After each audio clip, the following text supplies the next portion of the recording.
Selamat pagi Bapak Ibu Saudara terkasih, selamat datang di Gereja Baptis Indonesia Pemulihan. Selamat beribadah, mari kita mau siapkan hati kita sama-sama untuk menyatakan kebaikan Tuhan lewat ucapan syukur kita pada pagi hari ini. Mari yang siap untuk menyembah Tuhan pagi ini kita mau tundukkan kepala, kita mau berdoa kepada Tuhan. Kami mau bersyukur atas pagi hari ini Bapak. Kami mau berterima kasih buat sepanjang hari, buat sepanjang malam kami boleh lalui dengan tidur, dengan nyenyak. Itu semua karena kebaikan Tuhan. Dan kami boleh bangun di pagi hari itu karena kemurahan Tuhan. Kami hadir di tempat ini, kami mau membawa rasa syukur kami kepada Tuhan. Kami mau menaikkan pujian dan penyembahan kami saat ini Tuhan bersama-sama dengan orang yang kami kasihi. Terima kasih Bapa, hanya di dalam nama Tuhan Yesus kami rindu untuk menyembah-Mu. Haleluya, amin.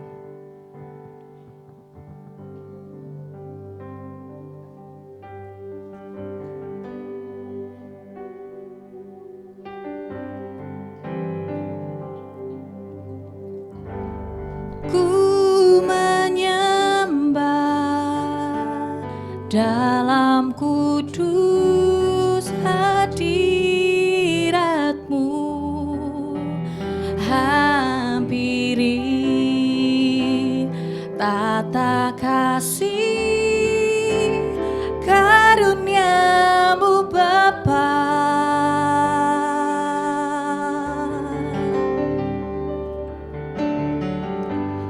Kekuatanku hanya dalam hadirat-Mu, Yesusku,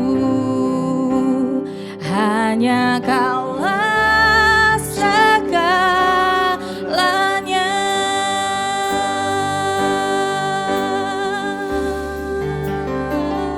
Ku yakin Kau hadir di sini, rasakan kuasa yang tak terbatas. Ku yakin Kau nyata di sini, kemenangan terjadi di sini. Mari dengan segenap hati katakan, ku menyembah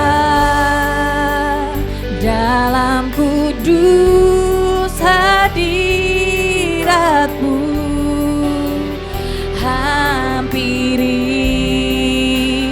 tata kasih karunia-Mu Bapa.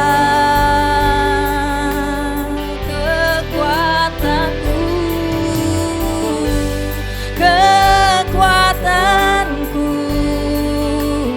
hanya dalam hadirat-Mu, Yesusku, hanya Kaulah segalanya.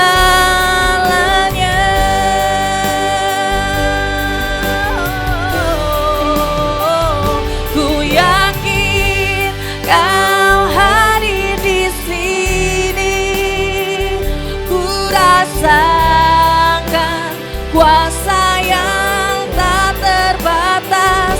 Ku yakin Kau nyata di sini, kemenangan terjadi di sini. Ku yakin,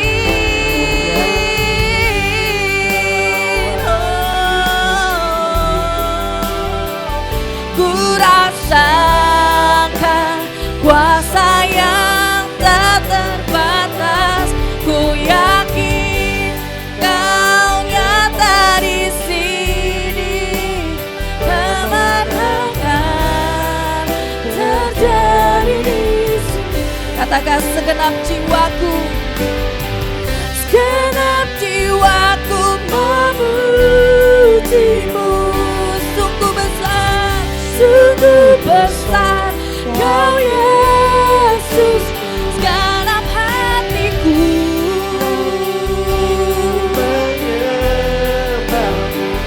Kau besar, Kau besar. segenap jiwa. Segenap jiwaku memujimu. Sungguh besar Kau Yesus, segenap hatiku. Katakan Kau besar, Kau besar, Kau besar, Kau besar, Kau besar.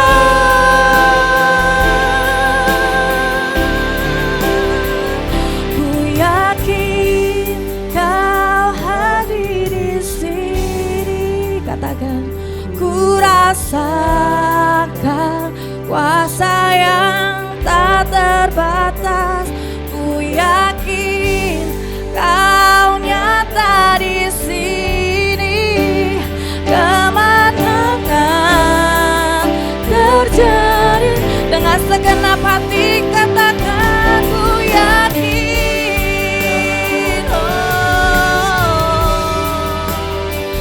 Ku rasakan kuasa yang tak terbatas. Ku yakin Kau nyata di sini. Dengan iman kemenangan terjadi. Katakan, kesembuhan, kesembuhan terjadi. Kelepasan, kelepasan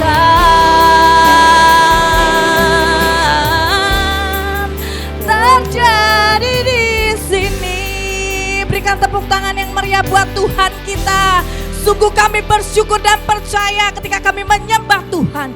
Ketika kami percaya kepadamu Tuhan, kami meyakini bahwa kemenangan terjadi, kesembuhan terjadi, kelepasan terjadi di dalam nama Tuhan Yesus. Dan hari ini Tuhan, kami mau menari lebih lagi buat Tuhan. Di dalam nama Tuhan Yesus kami siapkan hati kami. Haleluya. Amin. Mari Bapak Ibu Saudara, saya undang bangkit berdiri. Kita mau menari, kita mau bersuka dalam hadirat Tuhan lebih lagi.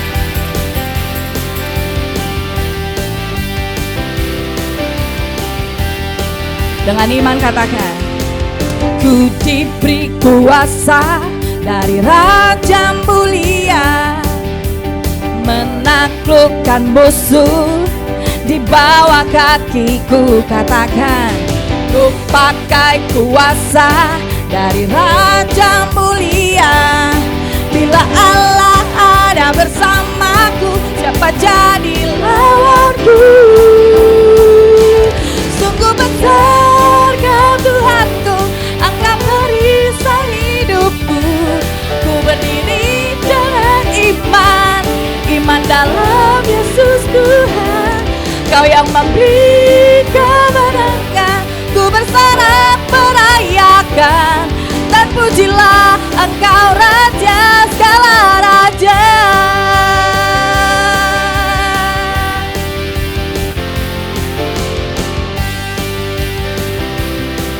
Mari lebih lagi saudara, kita mau nyatakan, ku diberi kuasa.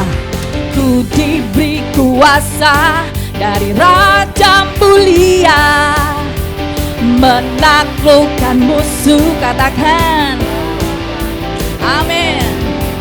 Ku pakai kuasa dari Raja mulia. Bila Allah ada bersamaku, siapa aja? Katakan, bila Allah ada. Bila Allah ada bersamaku, siapa jadi? Sekali lagi saudara katakan, bila Allah ada bersamaku, siapa jadi lawanku? Sungguh besar Kau Tuhanku, Engkau perisai hidupku. Ku berdiri dengan iman, iman dalam Yesus Tuhan. Kau yang memberi kemenangan, ku bersorak merayakan. Terpujilah Engkau Raja segala raja. Mari semua kita mau bertepuk tangan lebih lagi buat Tuhan kita.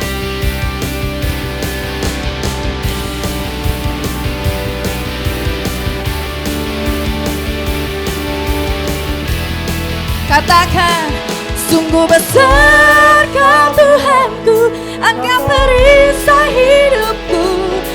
berdiri dengan iman, iman dalam Yesus Tuhan. Kau yang memberi kemenangan, ku bersorak merayakan. Terpujilah Engkau Raja segala. Lebih lagi katakan, sungguh besar Kau Tuhanku, Engkau perisai hidupku. Ku berdiri dengan iman, iman dalam Yesus Tuhan. Kau yang memberi kemenangan, ku bersorak merayakan. Terpujilah Engkau Raja segala. Katakan terpujilah Engkau, terpujilah Engkau Raja segala. Terpujilah Engkau, terpujilah Engkau Raja segala. Raja. Haleluya, terpujilah Engkau Tuhan. Sungguh kami mau bersyukur. Kami percaya bahwa Engkaulah Tuhan, Engkaulah Raja yang berdaulat, berkuasa atas hidup kami.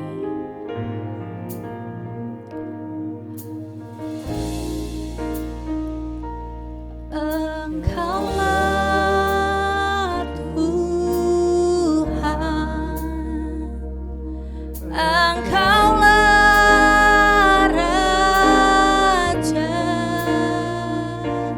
berdaulat atas hidupku.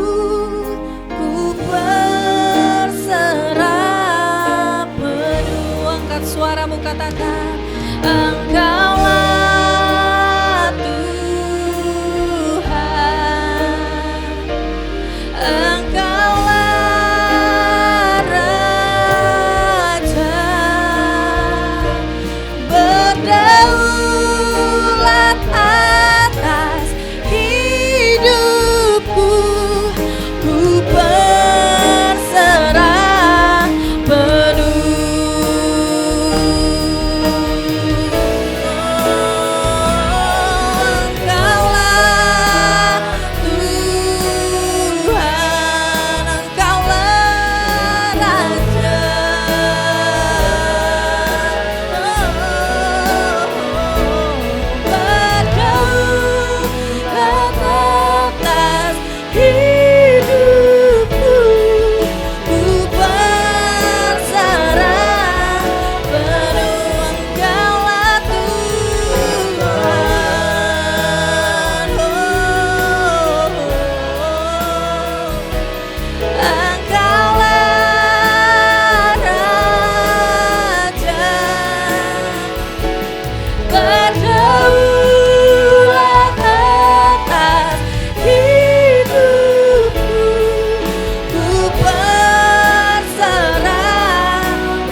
Berdaulat, berdaulat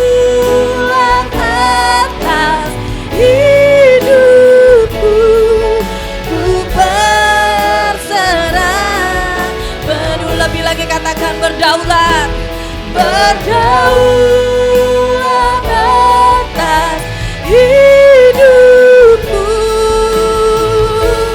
Ku berserah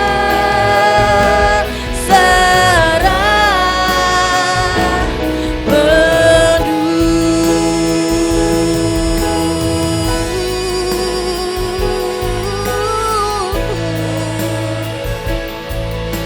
Ku bawa hatiku Tuhan, Engkaulah Tuhan, Engkaulah Raja yang berdaulat atas hidupku. Hanya Yesus Tuhan, hanya Yesus. Hanya Engkau Tuhan. Ku mau bersyukur, ku mau menyembah-Mu Tuhan, ku mau memuji-Mu Tuhan. Engkau Tuhan, Engkau Raja, Engkau Bapa kami Yesus.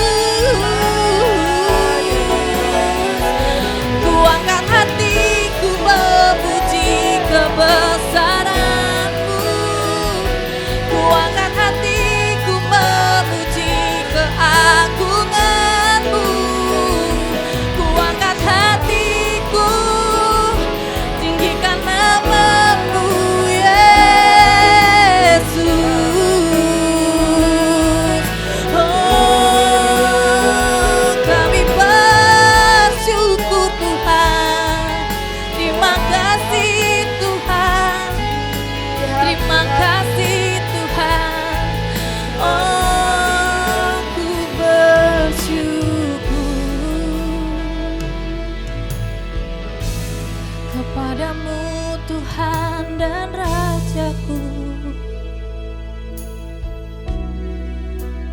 kemuliaan bagi Tuhan di tempat maha tinggi. Kau Raja diagungkan dan dipuji.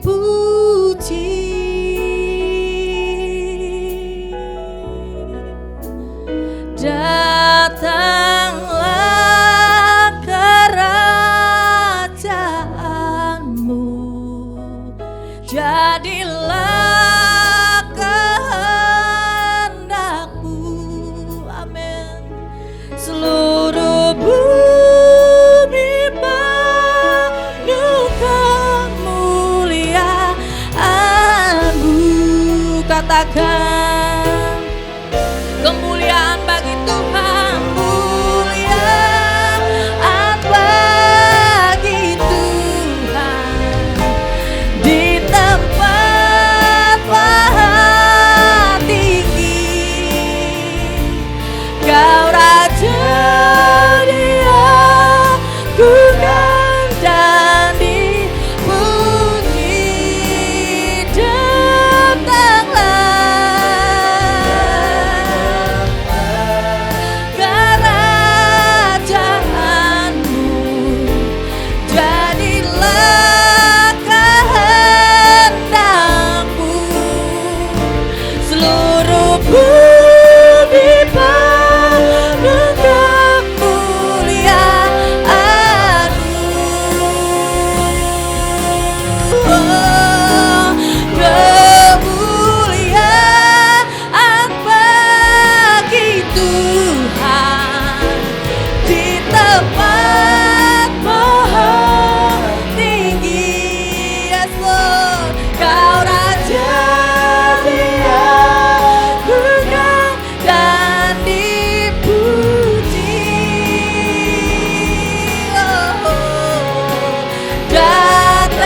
Jadilah kehendak-Mu Tuhan, kehendak-Mu.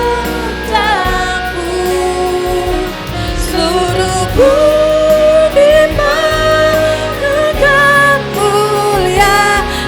Saya undang Bapak Ibu Saudara untuk bangkit berdiri, sama-sama kita mau nyatakan kemuliaan, kemuliaan bagi Tuhan. Saya undang hambanya Bapak Nathanael Condro.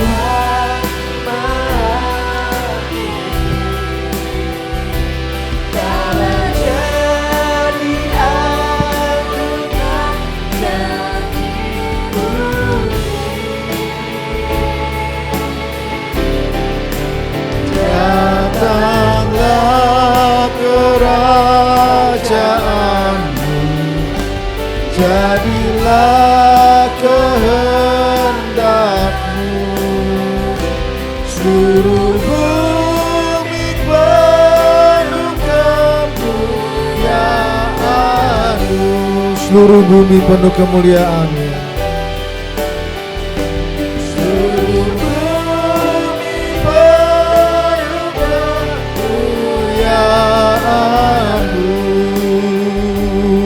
Seluruh bumi,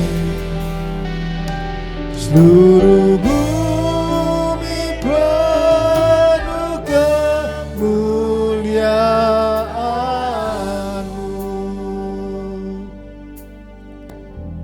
Biarlah kami semua boleh memuji Engkau ya Bapa, ya Yesus, ya Roh Kudus.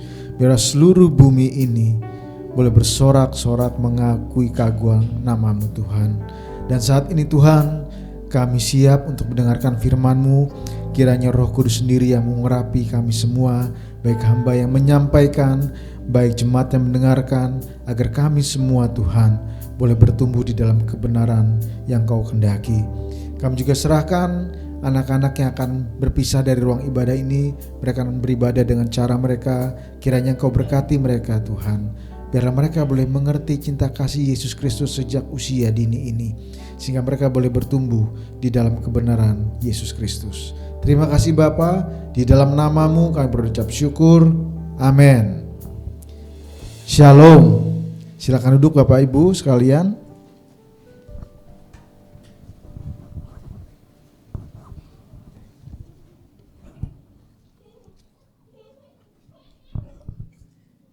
Ya, pagi hari ini saya akan melanjutkan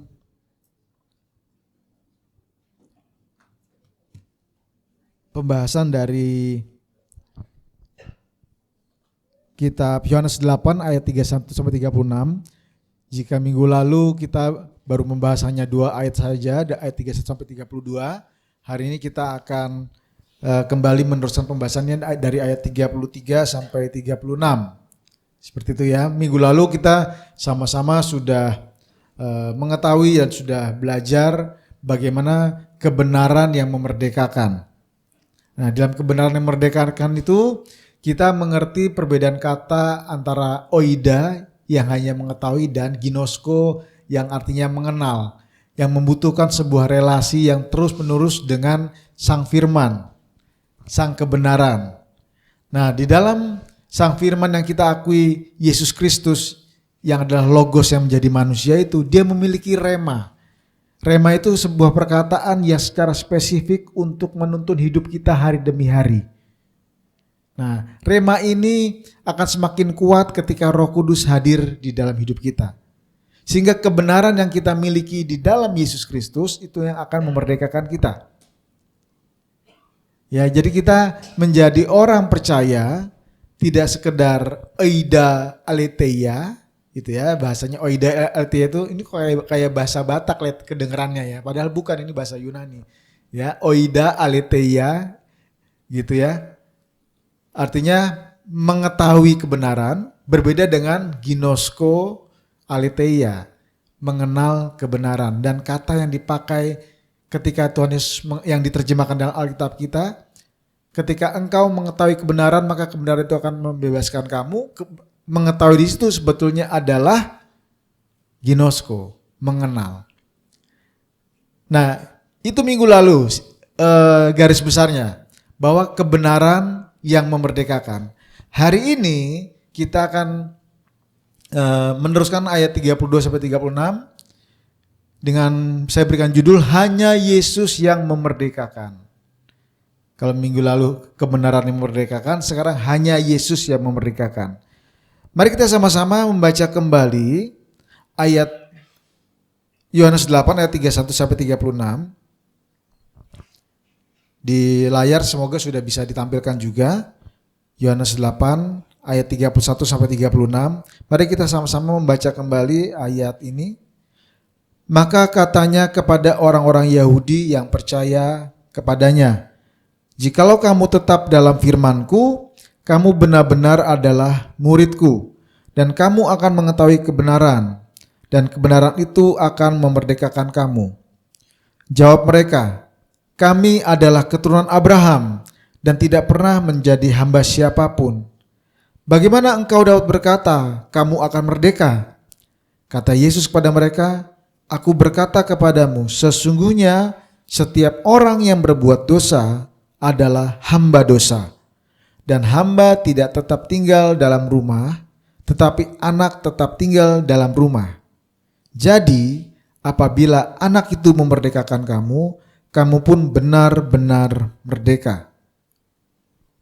Nah, saudaraku terkasih, banyak sekali kita orang-orang percaya yang terjebak di dalam sebuah dogmatis, terjebak di sebuah doktrin, ya, yang sebetulnya sekali lagi saya mengingatkan bahwa kita seringkali menjadi seorang Kristen, kita percaya pada hafalan kita. Kita percaya pada ayat-ayat yang kita hafal, kita tahu, tetapi kita sesungguhnya tidak sungguh-sungguh menghidupi. Dan peristiwa ini, apa yang kita alami saat ini sebetulnya juga itu menjadi sebuah teguran dari Tuhan Yesus ketika sedang berdiskusi, dia mengajar kepada orang-orang Yahudi pada saat itu. Nah, di dalam ayat 33, Yohanes 8 ayat 33 dikatakan begini. Sebelumnya kan Tuhan Yesus mengatakan, jikalau kamu tetap dalam firman-Ku, kamu benar-benar adalah murid-Ku, dan kamu akan mengetahui kebenaran, dan kebenaran itu akan memerdekakan kamu. Tetapi respon orang-orang Yahudi yang percaya, ini orang-orang Yahudi ini sudah ada yang mulai percaya. Tetapi ketika Tuhan Yesus mengatakan, jikalau kamu ada di dalam firman-Ku, kamu adalah benar-benar murid-Ku, dan kebenaran akan memerdekakan kamu. Ketika mereka mendengarkan kata merdeka, gitu, orang-orang yang sudah mulai percaya ini justru menjadi defensif, menjadi protektif. Mereka bertanya-tanya, loh, kenapa kami harus dimerdekakan? Kenapa kami harus mengetahui kebenaran lagi? Seperti itu. Ada pertanyaan besar sehingga orang-orang Yahudi yang mulai percaya itu malah bertanya balik sebagai bentuk defensifnya mereka. Di ayat 33 dikatakan bahwa jawab mereka, kami adalah keturunan Abraham dan tidak pernah menjadi hamba siapapun. Bagaimana engkau dapat berkata kamu akan merdeka? Jadi ibaratnya mereka nggak bisa terima dengan pemahaman ini. Mereka tidak bisa terima dengan cara pandangnya Tuhan Yesus yang mengatakan, kalau kamu ada di dalamku, kamu adalah muridku. Dan jika kamu mengenal kebenaran, kebenaran itu akan memerdekakan kamu. Bagi mereka nggak masuk akal. Bagi mereka itu sesuatu yang aneh gitu ya. Kenapa ini dikatakan aneh? Ada dua hal yang kita perlu sama-sama ketahui. Hanya ada dua hal di dalam ayat 3 ini. Ketika mereka mengatakan kami adalah keturunan Abraham, kami tidak pernah menjadi hamba siapapun, itu dua hal yang mereka katakan sebagai bentuk defensifnya mereka. Ketika mereka mengatakan kami adalah keturunan Abraham, mereka sedang mengatakan kepada Tuhan Yesus, ya mungkin kita tidak mengerti maksudnya, tetapi ketika mereka mengatakan kami adalah keturunan Abraham, mereka mengatakan Abraham itu bapa kami, bapa leluhur kami. Dia adalah bapa orang beriman. Ya, dalam seluruh catatan Alkitab, yang disebut bapa orang beriman hanya satu orang, dimulai dari bapa Abraham. Itu setelah peristiwa ketika Abraham diuji kesetiaannya oleh Tuhan untuk memberikan anak yang dikasihinya, Ishak, untuk dipersembahkan di Gunung Moria. Dipersembahkan ini benar-benar dipersembahkan untuk disembelih. Itu dalam pikirannya Abraham. Dia tidak pernah tahu bahwa Tuhan itu sudah menyediakan penggantinya. Pikiran Abraham cuma satu, seandainya pun Tuhan ini saya harus membunuh membunuh Ishak, ya, dengan kuasa Tuhan Ishak bisa dibangkitkan. Sesederhana itu pikirannya Abraham, dan itu iman yang sangat kuat. Tapi dalam catatan Alkitab, dalam Perjanjian Lama kita sama-sama ketahui bahwa akhirnya Ishak tidak dipersembahkan. Siapa yang disembelih? Domba. Ada penggantinya. Tetapi karena peristiwa ini, maka Abraham disebut oleh Tuhan sebagai bapa orang beriman. Dan orang yang Yahudi yang saat ini sedang berbicara dengan Tuhan Yesus mengatakan, dia bapa kami. Artinya apa? Bicara soal iman, bicara soal kebenaran, tidak ada yang bisa mengajari atau menggurui bangsa Israel. Dan ini tidak salah sebetulnya. Klaim yang tidak salah. Tapi ini yang mau diungkapkan oleh orang-orang Yahudi pada saat itu pada Yesus. Loh, kita ini, Yesus pun juga orang Yahudi. Kita ini sama-sama orang Yahudi, kita sama-sama orang keturunan dari Bapak Abraham. Siapa yang bisa menggurui soal kebenaran dan iman kepada kita? Tidak ada yang bisa. Itu klaim yang pertama. Jadi tidak ada yang bisa menggurui mereka mengenai kebenaran yang sejati. Justru bangsa-bangsa lain belajar dari bangsa Israel. Makanya kalau di dalam Alkitab itu ada istilahnya porselit. Ya. Bukan porselen ya Bapak Ibu ya, porselit. Ya, itu maksudnya adalah orang-orang yang bukan keturunan Israel Ya, tetapi yang percaya kepada Allahnya Israel. Nah, ada kaum-kaum seperti itu. Siapa contohnya? Saya coba mengingat perempuan yang menjadi istrinya Boas, siapa? Ruth, betul. Ruth itu adalah sebelum diperistri oleh Boas, dia adalah bangsa di luar bangsa Israel. Tetapi dia menganut agama dari mertuanya, yaitu Yahudi. Jadi banyak orang-orang di luar Israel yang akhirnya percaya kepada Tuhannya Israel, Allahnya Israel. Nah, itulah mengapa mereka punya kebanggaan kalau soal kebenaran, soal iman, kami tidak bisa digurui. Itu pertama. Jadi perkataan Tuhan Yesus itu nggak masuk akal. Kalau kami harus mengenal kebenaran sehingga memerdekakan, itu nggak masuk akal bagi mereka. Loh, kami ini keturunannya Abraham, orang bangsa-bangsa lain malah belajar pada kami. Klaim yang kedua, kami tidak pernah menjadi siapapun. Dikatakan seperti itu kan. Nah, kenyataan mereka pada saat ini sedang berbicara dengan Tuhan Yesus, sedang berdiskusi Tuhan Yesus, itu sebuah kenyataan bahwa mereka sedang tidak berada di rumah seperti seorang budak yang melakukan pekerjaan rumah tangga. Mereka adalah orang yang bebas, yang bisa berdiskusi, yang bisa berjalan-jalan. Jadi mereka ini bukan hamba. Mereka ini bukan budak. Kalau budak adanya pada saat ini bukan seperti mereka yang bisa berbicara dengan Tuhan Yesus. Mereka berada di dalam rumah tangga yang sedang mengerjakan tugas-tugas yang diperintahkan tuannya. Itu klaimnya mereka. Tetapi sayangnya klaim seperti ini itu adalah klaim yang lupa akan sejarah. Secara sejarah kita sama-sama tahu bahwa orang Israel pernah dijajah oleh bangsa Mesir kurang lebih 500 tahun. Menjadi budaknya orang Mesir untuk membangun kota Mesir, untuk membangun kota Ramses. Kurang lebih 500 tahun. Ketika mereka berhasil keluar dari tanah Kanaan, dipimpin oleh Tuhan melalui Musa dan Yosua, memang mereka menduduki tanah Kanaan. Tetapi pada saat mereka di tanah Kanaan sekalipun setelah mereka dibagi-bagi tanah, ketika mereka mulai tidak setia pada Tuhan, mereka menjadi budak dari bangsa-bangsa lain, raja-raja lain di tanah Kanaan. Kita bisa baca itu di kitab Hakim-Hakim.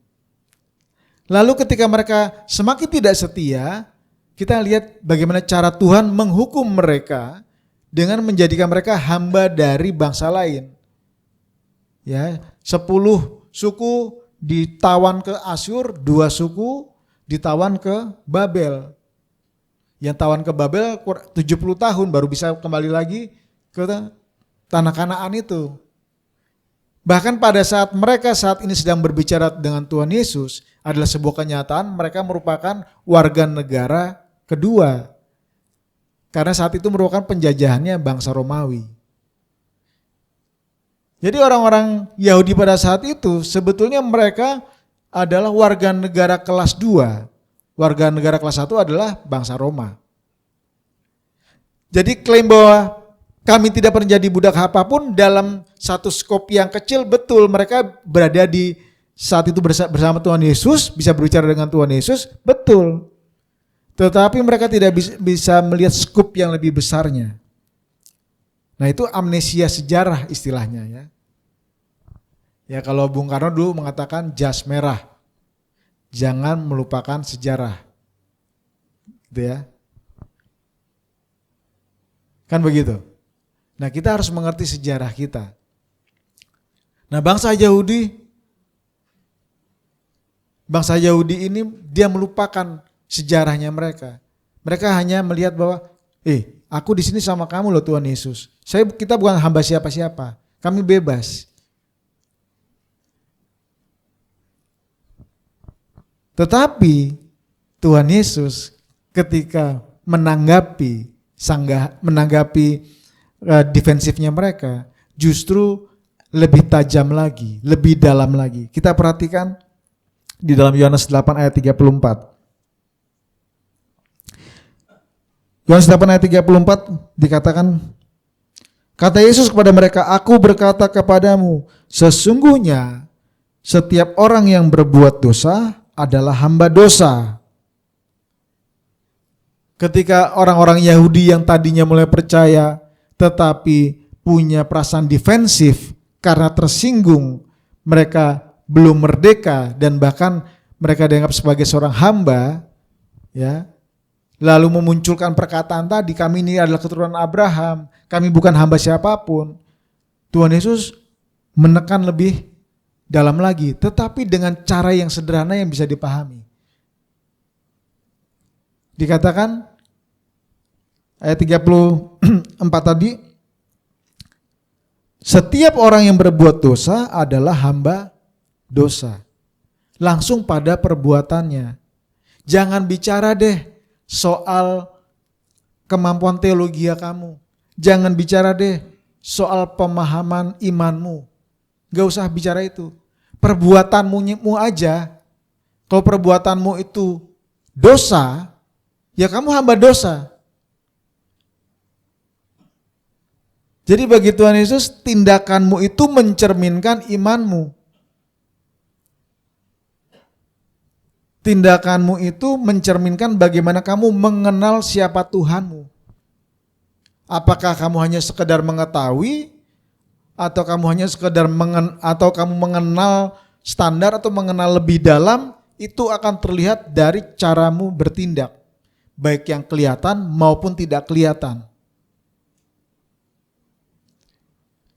Jadi dengan mudahnya Tuhan Yesus menyerang defensifnya mereka dengan, ya sudah, lihat saja perbuatanmu seperti apa. Nah, tapi memang kita perlu mengupas. Apakah berarti kita kalau setiap berbuat dosa terus jadi hamba dosa? Kalau gitu gimana kita diselamatkan, kan gitu ya. Nah, kita perlu mengetahui bahwa ada memang pemahaman yang kita harus kupas, bahwa setiap orang yang berbuat dosa adalah hamba dosa. Nah, berbuat dosa di sini itu berbicara mengenai gaya hidup, habitnya. Jadi bukan bicara yang sekali-sekali, dosa yang karena accidental, dosa yang mungkin karena kilaf, tidak seperti itu. Yang dimaksudkan di dalam kata ini. Berbuat di sini dalam bahasa aslinya maksudnya adalah suatu tindakan yang terus-menerus dilakukan karena gaya hidupnya, karena habitnya. Sehingga dia tidak bisa menolak. Kalau habit itu sudah otomatis terjadi. Dia tidak bisa menolak, dia tidak bisa mencegah, dia tidak bisa melawan. Seolah-olah diibaratkan bahwa seperti seorang hamba yang harus patuh pada tuannya. Ya, hamba atau budak pada saat itu kalau diperintah A ya A, B ya B. Mau itu benar atau salah, kalau sudah tuannya bilang lakukan, lakukan. Jadi bagi seorang hamba seringkali tidak ada kata benar atau salah. Yang ada bagi mereka adalah ya bertindak saja. Ya emang itulah kondisinya seorang hamba. Dia nggak perlu mikirin apa itu benar, apa itu salah, apa itu jahat, apa itu baik, nggak perlu pikirkan. Kalau Tuhan yang perintahkan lakukan A, A. B, ya B. Nah, kata berbuat, setiap kali berbuat ini maksudnya adalah habit yang tidak bisa dilepaskan, gaya hidup yang tidak bisa ditinggalkan. Sehingga kita menjadi, perbuatan kita selalu berbuah menghasilkan dosa. Nah, dosa sendiri kita sudah sering mendengarkan, ya, bahwa dosa itu dalam bahasa aslinya katanya hamartia. Hamartia itu meleset dari targetnya. Nah, istilah ini kan sebetulnya diambil dari pemanah. Jadi bayangkan kalau pemanah itu ketika kita sama-sama tahu targetnya kan yang lebar, terus semakin mengecil, tengah-tengahnya warnanya merah. Betul ya? Itu kan targetnya seperti itu. Sampai hari ini pun atlet pemanah juga mengejar titik merah yang tengah itu. Nah, ketika seorang pemanah dia menarik panahnya, dalam mindsetnya dia, dia tahu dia mau nembak yang titik merah itu. Hamartia adalah ketika dia melepaskan panahnya, ketika melesat, jatuhnya tidak tepat pada titik merah itu. Dia coba lagi, tembak lagi, nggak kena juga. Gitu ya. Artinya sudah berkali-kali mencoba, nggak kena titik merahnya. Masalahnya di mana? Masalahnya mungkin adalah di mindsetnya sang pemanah.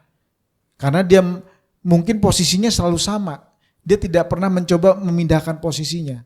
Artinya secara alam bawah sadarnya dia melakukan tindakan yang selalu tidak tepat sasaran. Itulah hamartia, itulah dosa. Artinya bahwa kita mungkin punya konsep tentang Tuhan, kita punya konsep tentang kebenaran, kita punya konsep tentang dosa, tetapi yang dilakukan tetap dosa. Kita tidak menghindarinya, malah melakukannya. Kenapa kita melakukannya? Karena kita tidak sanggup untuk menolaknya. Itulah habit, itulah gaya hidup. Siapa yang kalau ke mall habitnya sulit dilepaskan? Kalau baca Saleh. Ya kan? Dari rumah tahu nih. Aku mau biasanya emak-emak nih biasanya nih. Ya nggak nyalahin juga gitu ya. Mau belanja nggak usah itu deh, mau belanja bulanan aja. Ya dari rumah udah bikin daftar, 10 daftar. Pulang-pulang 30 daftar yang dibeli. Gitu ya. Ada aja yang dibeli. Oh ini. Gitu ya. Dan selalu terjadi. Nah, mungkin yang buat yang muda-muda gitu ya, seringkali kita tergiur untuk membeli sesuatu yang tidak diperlukan karena jatuhnya lebih murah. Setuju nggak? Itu gaya hidup. Kita tahu uang kita secara budgeting tidak diperuntukkan untuk membeli di luar yang sudah kita buat. Kan kita bikin budgeting setiap bulan. Perpuluhan sekian. Perpuluhan berarti berapa persen? Ya 10% ya, 6 juga persepuluhan. Persepuluhan 10%. Lalu persembahan kita sudah siapkan, jajan, ya kan? Terus transportasi, listrik, udah tuh kita budgetin. Internet, zaman hari ini kalau nggak pakai internet mati gaya katanya kan? Betul nggak? Kalau nggak pakai internet mati gaya. Sekarang orang-orang kalau kuotanya udah habis udah pusing aja, udah mati gaya katanya, ya kan? Itu dibudgetin semua. Sudah nih, supaya cukup. Tapi kalau sampai ke mall atau sampai ke supermarket, bisa-bisa tuh list budgetnya berubah. Kita membeli sesuatu yang tidak perlu karena ada diskon. Ih lagi murah, ini dia nih, udah lama aku cari-cari. Kira-kira dosa tuh seperti itu. Ya kita tahu itu tidak perlu dibeli. Tetapi karena habit kita melihat, ini nggak akan ada lagi promonya nih, terakhir kalinya, gitu ya. Apalagi si penjualnya, ayo bu beli, besok harga naik, beli juga. Dibilang besok harga naik, beli sekarang. Padahal iklannya selalu begitu, besok harga naik, selalu gitu iklannya. Ya, yang hebat penjualnya sebetulnya. Nah itulah dosa, itulah hamartia. Jadi ketika Tuhan Yesus mengatakan setiap orang yang berbuat dosa adalah hamba dosa. Maksudnya adalah bahwa orang yang punya gaya hidupnya berbuat dosa adalah hamba dosa. Tuhan Yesus tidak mengatakan bahwa kalau orang sesekali jatuh karena kekilafannya, karena kelemahannya bisa terjadi. Gitu ya. Mari coba kita bandingkan dengan 1 Yohanes 3 ayat 9. Ini komparisinya, ini perbedaannya. 1 Yohanes 3 ayat 9. Dikatakan, Setiap orang yang lahir dari Allah tidak berbuat dosa lagi, sebab benih ilahi tetap ada di dalam dia, dan ia tidak dapat berbuat dosa karena ia lahir dari Allah. Ini kan seperti komparisinya, seperti versusnya ayatnya. Sama-sama penulisnya Rasul Yohanes.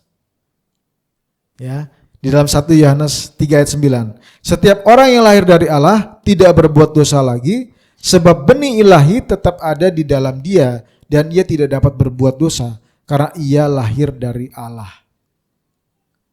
Apakah betul kita orang percaya sungguh-sungguh tidak dapat berbuat dosa lagi? Nyatanya kita jatuh di dalam dosa. Nah, maknanya sama, saudaraku terkasih. Ketika dikatakan setiap orang yang lahir dari Allah, ini menunjukkan bahwa suatu ketika pada saat yang dulu, ketika kita mengalami pertobatan, kita dilahirkan menjadi ciptaan yang baru. Ya, Bapak Ibu Saudara sekalian yang sungguh-sungguh sudah mengambil keputusan bahwa Tuhan Yesus Kristus adalah Tuhan dan Juru Selamat, disitulah terjadi karya di mana Bapak Ibu dilahirkan kembali. Suatu kejadian di masa lalu terjadi, tetapi terus berefek sampai hari ini. Terus ada efek dominonya sampai hari ini. Kita lahir dari Allah. Nah, yang lahir dari Allah tidak dapat berbuat dosa yang habit lagi. Itu maksudnya. Maksud dari 1 Yohanes 3 ayat 9. Karena apa? Ada benih ilahi, yaitu Roh Kudus, yang membuat kita tidak nyaman untuk terus-menerus berbuat dosa. Jadi ada pikiran dan hati yang terganggu ketika kita berbuat dosa. Dan ini masing-masing dari kita harus merintrospeksi diri sendiri. Apakah kita ketika melakukan dosa yang sama berulang kali, perasaan kita santai saja, aman-aman saja, atau ada sebuah gangguan, ada sebuah ketidaknyamanan ketika kita berbuat dosa itu. Ketika Anda berbuat kesalahan yang sama, dosa yang sama, tapi tidak merasakan apa-apa, hati-hati. Itu justru menjadi perhambaan di dalam dosa. Kenapa Tuhan Yesus mengatakan menyerang orang-orang Yahudi ini? Kalau kamu berbuat dosa, maka kamu adalah hamba dosa. Tadi mereka mengklaim memiliki iman dari Abraham. Tetapi buktinya, kalau kita baca ayat 37 di dalam Yohanes 8 ayat 37, dikatakan, Bapak kamu Abraham betul, tetapi kamu ingin membunuh aku, kata Tuhan Yesus seperti itu. Kalau kamu betul adalah keturunan Bapak Abraham, harusnya kamu tidak membunuh aku. Ini kan sebuah kontradiktif. Mereka mewarisi iman Abraham, tetapi pada tindakan nyata justru mereka melanggar iman Abraham sendiri, bahkan melanggar hukum Taurat yang ke-6. Ya, perintah Allah yang ke-6, jangan membunuh. Kontradiktif. Oleh karena itu Tuhan Yesus mengatakan, kamu adalah hamba dosa, kamu diperbudak oleh dosa. Lebih lanjut saudaraku terkasih, di dalam Yohanes 8 ayat 35, Yesus mempertegas maksudnya dengan membandingkan status anak dan hamba di dalam rumah. Dikatakan demikian ayat 35. Dan hamba tidak tetap tinggal dalam rumah, tetapi anak tetap tinggal dalam rumah. Jadi untuk mempertegas maksud dari Tuhan Yesus, dia memberikan ilustrasi yang mudah dipahami. Kamu hamba dosa. Kalau hamba dosa, tidak pantas tinggal serumah dengan pemilik kebenaran, Bapa. Kenapa diambil rumah sebagai contoh, rumah sebagai ilustrasi? Ya, pada saat itu nggak kayak zaman sekarang ya. Kita karena ada kemajuan digital, kemajuan teknologi, punya HP, punya alat-alat ini, udah jarang ya kita ngumpul ngumpul di ruang keluarga terus ngobrol asik sama anggota keluarga. Atau masih? Kayaknya udah jarang saya lihat seperti itu. Karena apa? Semuanya sibuk di kamarnya masing-masing main HP. Ya. Mungkin agak kurang mengena, cuma maksudnya adalah rumah menjadi sebuah tempat di mana terjadi diskusi, terjadi relasi, terjadi hubungan antar keluarga. Ya, bapak, ibu dan anak-anak dalam satu ruangan ngobrol panjang, cerita-cerita hari ini seperti apa. Apakah masih ada yang seperti itu? Semoga masih ada ya. Kalau anak-anak saya masih ngumpul di ruang keluarga, tapi main HP berdua gitu, seru-seruan mereka berdua, nggak ngajak-ngajak kita maksudnya. Sebetulnya yang ngobrol tuh mereka berdua, ya. Mereka teriak, wah keren, ayo. Sebenarnya main game, nggak sedang ngobrol dengan kita, jadi sebetulnya tidak terbangun relasi dalam hal itu gitu ya. Ya itulah pengaruh dari gadget. Tapi maksudnya ketika Tuhan Yesus mengatakan kamu adalah hamba dan kamu tidak tinggal di dalam rumah, yang tinggal di dalam rumah itu hanya anak. Hanya anggota keluarga yang boleh tinggal di dalam rumah. Terjadi relasi, terjadi hubungan.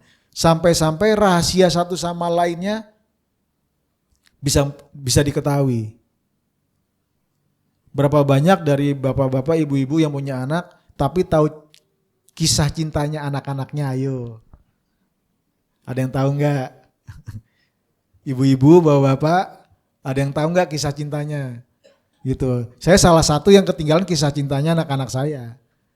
Karena mereka ceritanya ke mamahnya, gitu ya, nggak ke papanya. Berarti saya kurang deket kayaknya sama mereka ya. Harus saya traktir sepatu dulu mungkin untuk bisa cerita ke saya nih. Ya. Nah, itulah namanya relasi. Itu kenapa Tuhan Yesus mengambil sebuah contoh rumah atau oikos gitu ya. Karena di dalam rumah itulah anggota keluarga atau dalam hal ini Yesus sebagai anak dan Tuhan sebagai bapaknya terjadi hubungan yang spesial, relasi. Dan ini tidak bisa dilakukan oleh seorang hamba. Hamba tidak tinggal di dalam rumah. Hamba tinggalnya di luar rumah. Maknanya adalah hamba tidak diajak bicara. Hamba tidak diajak membangun relasi. Hamba tidak tahu rahasia tuannya. Sehingga hamba itu walaupun dia bisa masuk rumah sesekali karena melakukan pekerjaan rumah tangga, sewaktu-waktu kalau tuannya tidak puas bisa ditendang, bisa diusir, bisa dijual ke yang lainnya. Itu yang terjadi. Dan itu juga menjadi sebuah teguran buat kita. Kalau kita di dalam Kristus tidak juga mengerti relasi yang spesial dengan Tuhan kita Yesus, ya siap-siap aja. Dikatakan apa? Kamu jangan suam-suam kuku, mendingan panas atau mendingan dingin. Karena kalau yang suam-suam kuku diapakan? Dimuntahkan. Seperti itu. Nah, Tuhan Yesus sengaja memberikan perbandingan oikos ini karena kebudayaan pada saat itu sangat kuat dengan yang namanya kekeluargaan. Kumpul. Kalau dulu kalau pada saat ini belum ada listrik kali ya, saya yakin belum ada listrik, kalau malam pasti ngumpul di rumah, ngobrol di rumah. Ya kalau kita sekarang main gadget, saya kadang-kadang nonton Netflix, gitu ya. Saya kalau udah nonton Netflix kadang-kadang udah nggak dengerin yang lain. Itu salah satu kelemahan saya dan saya akuin itu. Saya kalau udah nonton Netflix udah dicolek-colek juga nggak denger katanya. Nah kembali lagi ke konteks ini. Orang Yahudi meskipun mereka mengatakan mereka keturunan Abraham, memiliki iman dari Abraham, tetap oleh Yesus diserang atau dibukakan kebenarannya, kamu itu tetap hamba dosa. karena yang kamu lakukan itu tidak sesuai dengan iman Abraham. Kamu ingin membunuh aku. Dan hamba itu tidak bisa berada di dalam rumah. Nah tetapi di dalam ayat 36, di ayat terakhir ini, karena kebaikan hati Tuhan, karena kasih Tuhan, dikatakan apa? Tetap ada solusinya. Ayat 36 dikatakan, jadi apabila anak itu memerdekakan kamu, kamu pun benar-benar merdeka. Jadi bagaimana kalau ingin merdeka? Bagaimana caranya merdeka yang sejati? Adalah ketika anak itu memerdekakan kamu.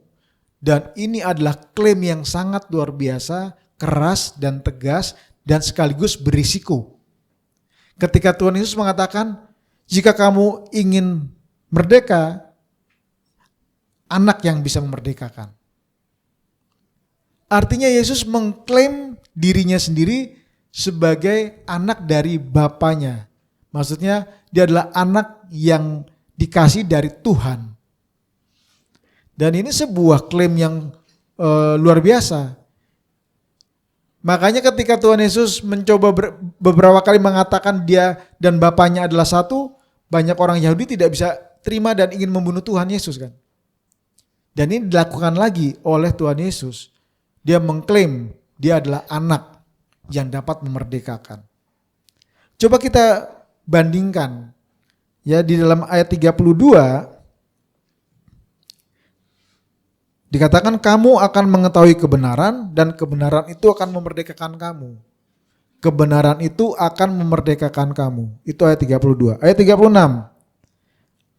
Apabila anak itu memerdekakan kamu, kamu pun benar-benar merdeka. Jadi Tuhan Yesus itu sedang memposisikan dirinya, aku ini anak yang adalah sumber kebenaran, dan itu klaim yang sangat kuat. Di ayat 32, kebenaran akan memerdekakan kamu. Di ayat terakhir, anak akan memerdekakan kamu. Berarti anak sama dengan kebenaran. Jadi Yesus mengklaim dirinya, akulah kebenaran. Akulah jalan, hidup, dan kebenaran. Akulah jalan, kebenaran, dan hidup. Tidak ada yang dapat datang kepada Bapa jika tidak melalui aku.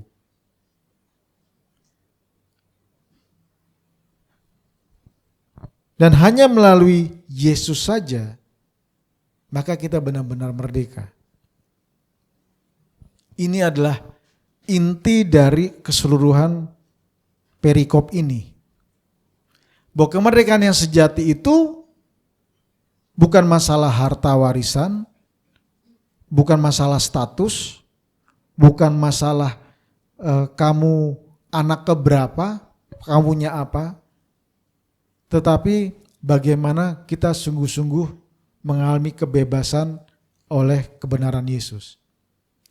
Sebagai refleksi saudaraku terkasih, seperti saya sampaikan di awal tadi, kita menjadi orang Kristen sudah berapa lama?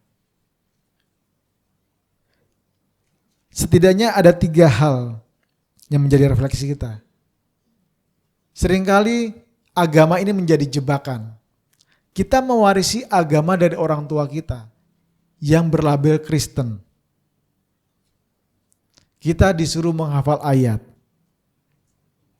Tapi ayat itu sejauh mana menyentuh hati kita. Lalu yang kedua, seringkali juga agama itu menciptakan intelektual agama. Banyak orang-orang yang bagus secara teologi ya, seperti yang terjadi oleh orang-orang Yahudi. Para rabi-rabi Yahudi, orang-orang Farisi, mereka bukannya tidak cerdas secara teologi ya. Tapi masalahnya kebenaran itu hanya berhenti pada pikirannya saja, tidak menyentuh hati. Untuk merubah tabiat, kita pun juga bisa begitu. Kita sering mendengar, kita tahu dogmanya. Kalau kamu ingin selamat, percayalah kepada Tuhan Yesus. Karena dia adalah Tuhan dan Juru Selamat. Betul? Itu adalah hafalan kita, itu dogmanya kita. Pertanyaannya, apakah sungguh hidup kita sudah benar-benar diubahkan? Apakah kita sudah mengikuti apa yang Tuhan inginkan setelah kita memang mengalami pertobatan? Atau sampai hari ini sebetulnya kita belum sungguh-sungguh bertobat. Kita hanya percaya karena warisan dari orang tua kita. Oh, kamu percaya sama Tuhan Yesus. Hanya dalam Yesus diselamatkan. Orang tua kita mungkin sudah yakin sepenuhnya. Kita hanya baru menerima yang namanya pikirannya, informasinya saja. Belum sampai betul-betul mengerti kebenaran itu. Hal yang ketiga adalah izinkan kebenaran sejati membebaskan kita. Jadi sekarang Bapak Ibu Saudaraku sekalian, berhentilah hanya menjadikan pemahaman firman ini sebagai hal dogmatis. Tapi izinkan kebenaran itu memerdekakan kita dan anak juga memerdekakan kita. Jadilah pribadi ciptaan baru yang seperti Tuhan inginkan. Sekarang kita ada di mana? Apakah kita berstatus sebagai hamba dosa meskipun kita sudah mengerti firman, tapi apakah kita tetap berstatus hamba karena kita tetap melakukan perbuatan-perbuatan dosa sebagai gaya hidup? Atau kita sekarang sudah menjadi anak angkat karena kita menjadi saudara angkatnya Tuhan Yesus yang diizinkan masuk ke dalam rumah Bapa untuk mengalami relasi, memiliki hubungan yang indah. Biarlah ini menjadi perenungan buat kita semua agar kita boleh semakin bertumbuh sungguh-sungguh merdeka sejati di dalam hidup ini. Amin. Mari kita bersatu dalam doa.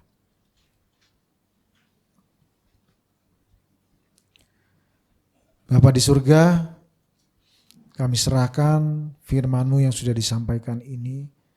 Kiranya Roh Kudus semakin menanamkan benih ini di dalam hati kami untuk boleh bertumbuh Tuhan. Kami rindu mengalami kemerdekaan yang sejati. Kami rindu Tuhan mengenal kebenaran yang sejati itu seperti apa. Ajar kami agar kami bisa membedakan apa yang berkenan di hadapan Engkau dan apa yang tidak berkenan bagi Engkau Tuhan. Kami sungguh rindu Tuhan, hidup bebas sejati seperti yang Engkau maksudkan.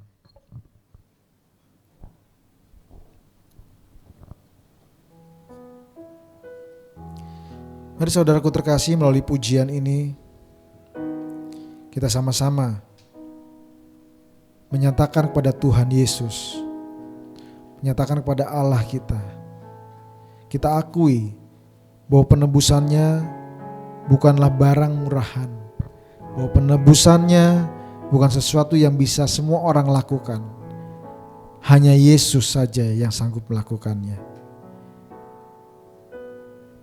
Mari kita membuat komitmen untuk kita mengalami pertobatan, untuk menjadi pribadi yang baru, untuk menjadi ciptaan yang baru, sehingga hidup kita dipersembahkan sebagai mezbah yang harum di hadapannya, seperti yang Dia ingini. Sehingga akan menyanyikan pujian ini, dan biarlah jemaat semua boleh merenungkan kata demi kata dari pujian ini.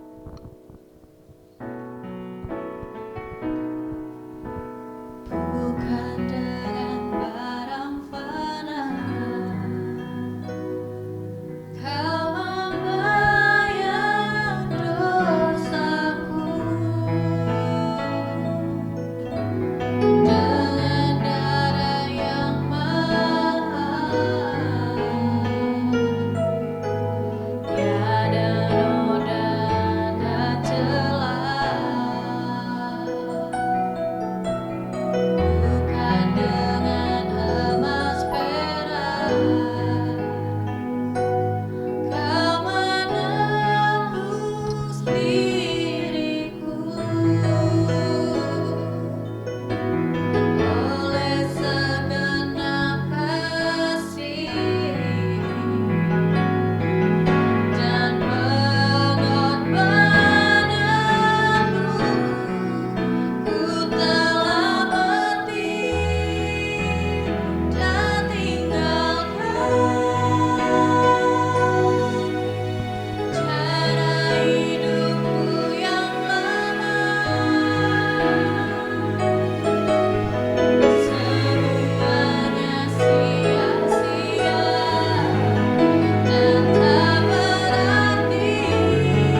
Mari jemaat Tuhan, kita sama-sama menaikkan lagu ini sebagai bentuk rasa syukur kita dan komitmen kita di hadapan Tuhan, bahwa kita tidak akan lagi hidup seperti dulu, tapi kita mau mengalami perubahan.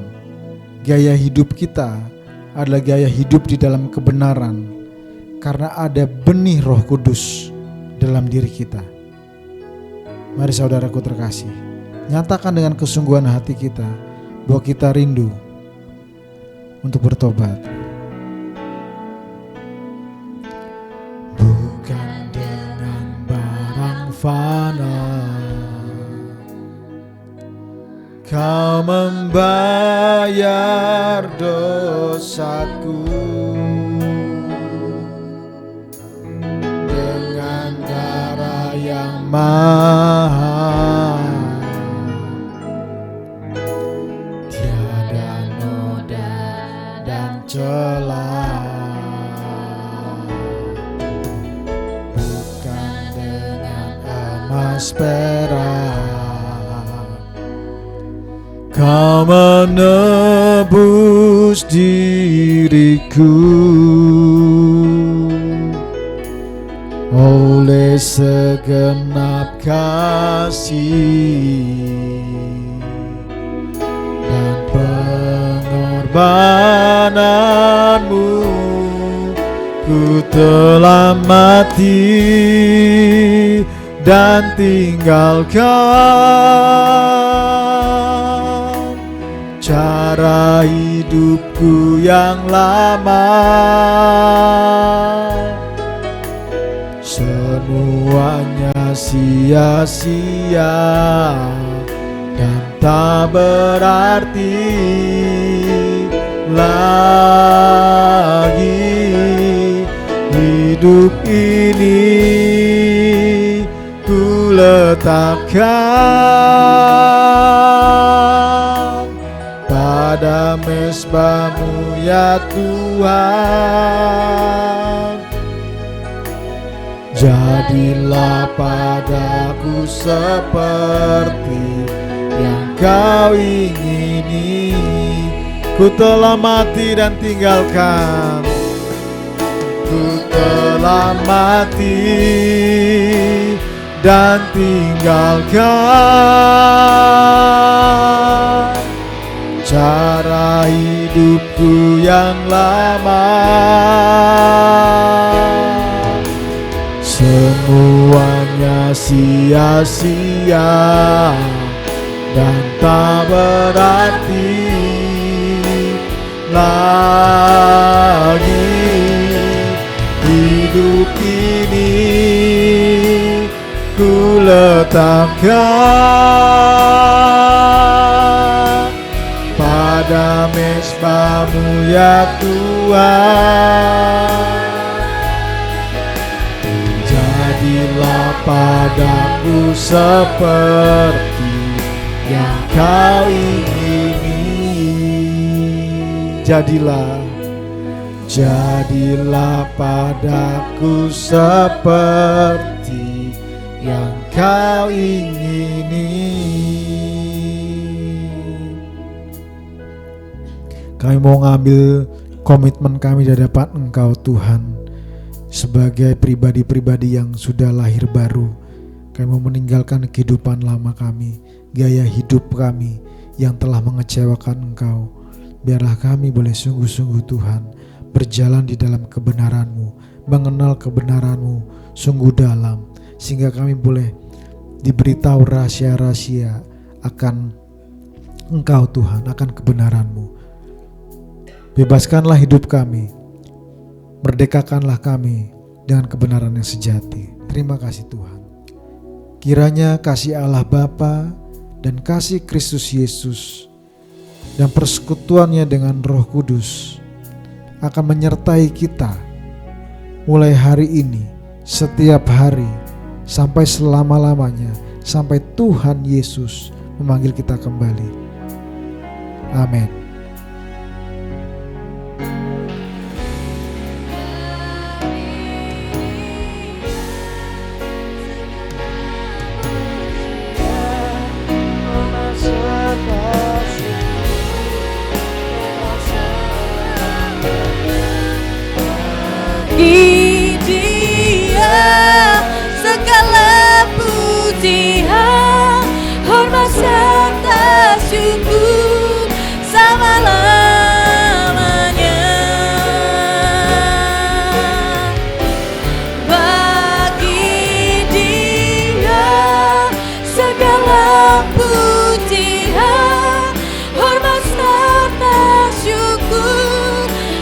selamanya bagi Dia segala pujian, hormat serta syukur selama-lamanya. Selama-lamanya.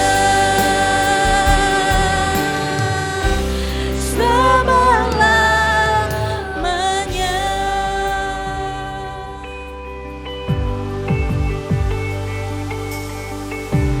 Dalam kesesakanku, Kau beri kedamaianmu.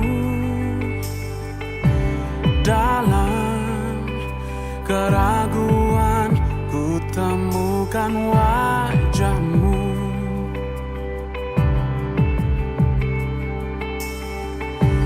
Karena pengorbanan-Mu, Kau jadikanku baru. Sungguh ku terkagum